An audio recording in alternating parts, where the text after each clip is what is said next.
শুভ সকাল। আজ একটি ভিন্ন বিষয় নিয়ে আলোচনা করতে যাচ্ছি, যেটা একটি বিজ্ঞানের বিষয়। বিশেষ করে চতুর্থ থেকে দশম শ্রেণী, ইন্টারমিডিয়েট সব ক্লাসের জন্যই প্রযোজ্য। তো পৃথিবী, জীবজগৎ এবং উদ্ভিদ জগৎ নিয়ে একটা বিশাল রাজ্য গঠন করেছে। প্রত্যেকটা জীব তার প্রতিরূপ সৃষ্টির মাধ্যমে পরবর্তী জেনারেশন তৈরি করে। এটা প্রাণীদের ক্ষেত্রে একরকম, উদ্ভিদের ক্ষেত্রে অন্যরকম।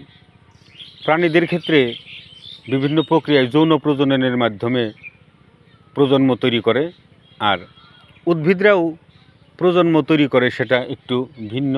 সেই বিষয়টি নিয়ে একটু আলোচনা করতে যাচ্ছি। লক্ষ্য করলে দেখবেন এখানে একটা লেবু গাছের ফুলের ছোরা দেখা যাচ্ছে, যেখানে একটি মাত্র লেবু দেখা যাচ্ছে, কিন্তু বাকিগুলোই কিন্তু কোনো লেবু হয় নাই। এগুলো হইল পুরুষ, অর্থাৎ পুংকেশর, আর ওইটা ছিল স্ত্রী কেশর। তো পুংকেশরের মাথায় হলো পরাগ রেণু থাকে, পাপড়ি এক জাতীয়, কিন্তু স্ত্রী পুরুষের ওই কেশরের মাথায় ছিল আঠালো জাতীয় একটা পদার্থ। বিভিন্ন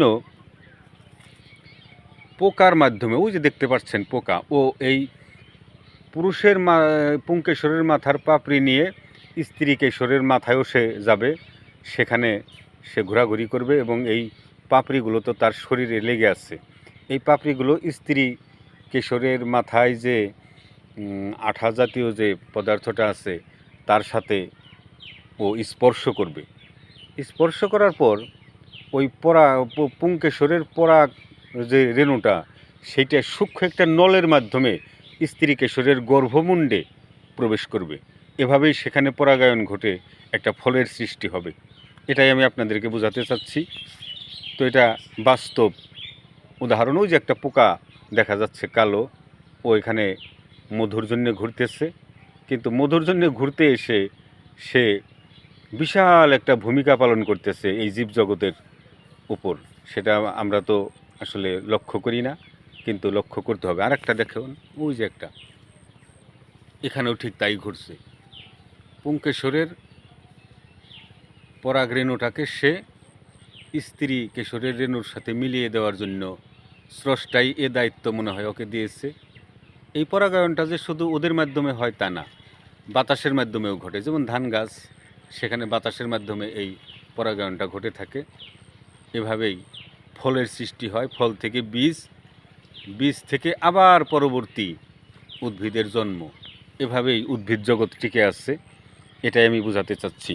আমার সুপ্রিয় শিক্ষার্থী বন্ধুরা এবং যারা আমার ভিডিও দেখেন, তারা এগুলো সবাই খেয়াল করবেন। এই যে দেখেন, এখানেও একটা পোকা এখানে ঘোরাঘুরি করতেছে, অর্থাৎ ওর কাজ হলো ও আসছে, কিন্তু এই ফুলের যে সৌন্দর্য, এটার জন্য ও এর কাছে আসে। তাছাড়া ওর উদ্দেশ্য এখান থেকে ওর মধু আহরণ করা, নিজের জন্যে, নিজে বেঁচে থাকার জন্য সে মধু খায়। খেয়ে কিন্তু কাজটা কিন্তু করতেছে, সেখানে পরাগায়নের ভূমিকাটা সে পালন করতেছে।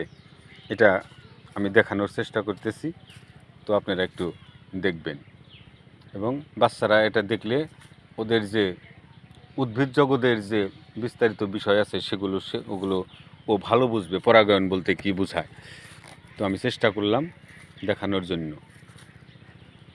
এই হলো এখানকার আজকের মতো এই এপিসোডের সমাপ্তি ঘটাতে চাইছি। এখানেও একটা পোকা আছে, দেখেন লক্ষ্য করলে, ওই যে পোকাটা আছে, ওর দায়িত্ব পালন করতেছে। এভাবেই ফলের সৃষ্টি হয়।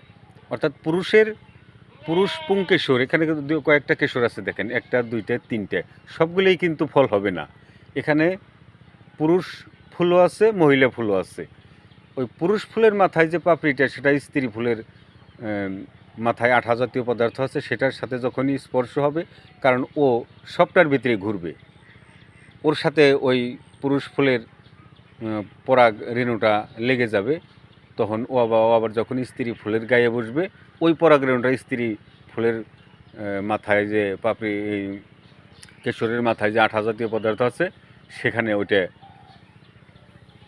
লেগে যাবে, যাওয়ার ফলে ওই পুরুষ পরাগরেণুটা একটা সূক্ষ্ম নলের মাধ্যমে স্ত্রী ফুলের ঠিক একবারে গর্ভমুণ্ডে গিয়ে পরাগায়ন ঘটবে, সেখানে একটা ফলের সৃষ্টি হবে, সেই ফল থেকে আবার বীজ।